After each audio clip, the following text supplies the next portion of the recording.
Okay, so let me just start with saying this story is coming to us from Spectrum News, a respected outlet that we love, and their article on eyeing the connection between autism and vision. And I was really interested in this because I don't think I've ever really.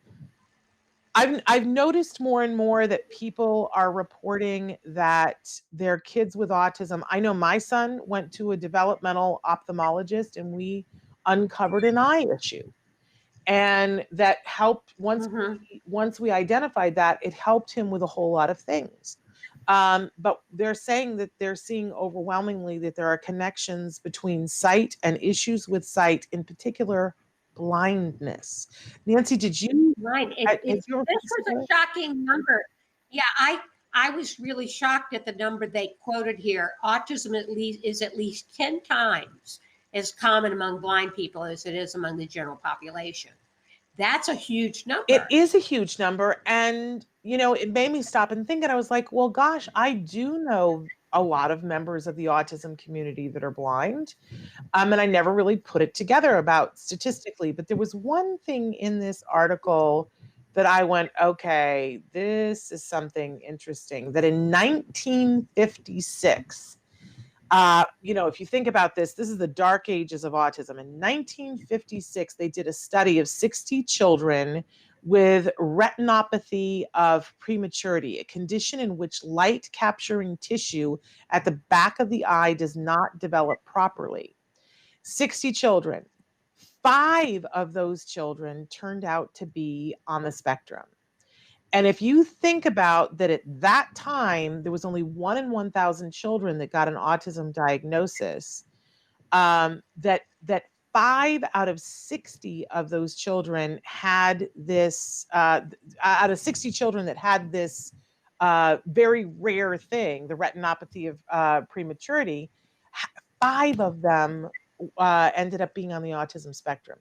So, and it goes on to say that there have been many more studies in many countries about the prevalence of people who are blind being on the autism spectrum. I just had no idea about this. And the fact that it's not something that's new, that they first were recognizing this in 1956, kind of blew my mind, Nancy. What about you? Yeah, it blows my mind as well.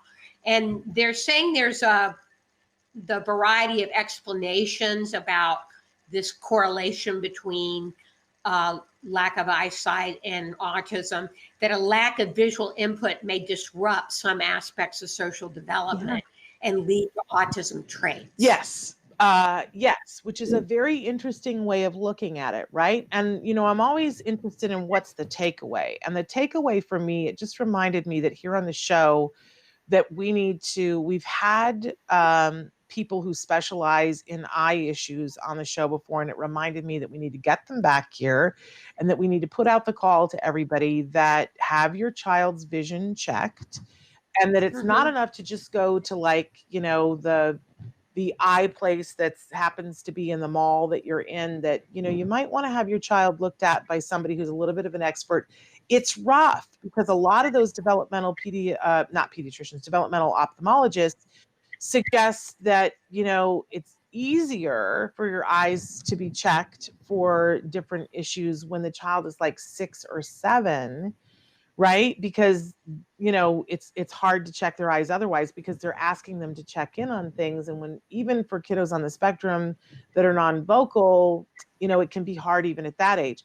But it makes me want to work closer with developmental ophthalmologists to see if we can't find ways of having earlier testing.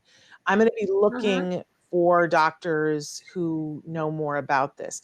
There's a wonderful doctor in Scotland who we've had on the show before. Joanne Lara actually turned me on to him. And he does a lot of visual things with, he talks about the fact that people who are on the autism spectrum sometimes it's not just that they're not interested in features. Like we've talked before on the show, the studies about, well, kids on the autism spectrum don't orient to people's eyes and that they're not as interested in people's facial features. But he said sometimes they're not seeing them, that it's like a form of dyslexia, that the facial features are skewed, that it almost looks like a Picasso painting to them, which is Hmm. fascinating to me. And Yeah, that he is. does some very interesting studies. You know how, because I used to work in the classroom with kids with dyslexia, and they discovered that there are sheets of plastic that are different colors, that if you put a sheet of plastic over text for some kiddos with dyslexia, they're able to read it because they're seeing it through the Mhm. blue plastic. For other kids, it's a sheet of like more of a rose colored plastic, and then the words don't jump around just by putting a color over it. And this doctor has discovered that by putting those glasses on kiddos, that they stop toe walking.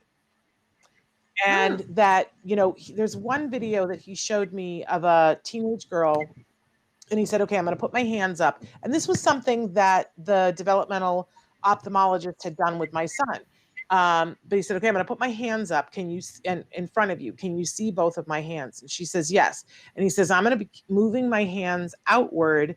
Tell me when you can't see my hands anymore.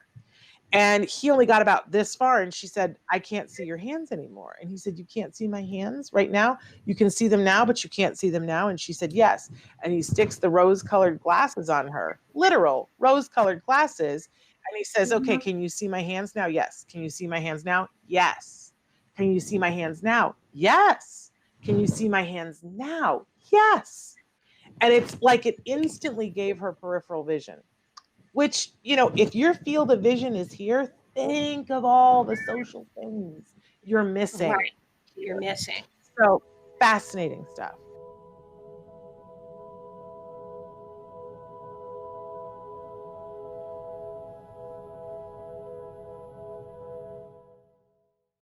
Hey, thanks for watching Autism Live. To subscribe, click here.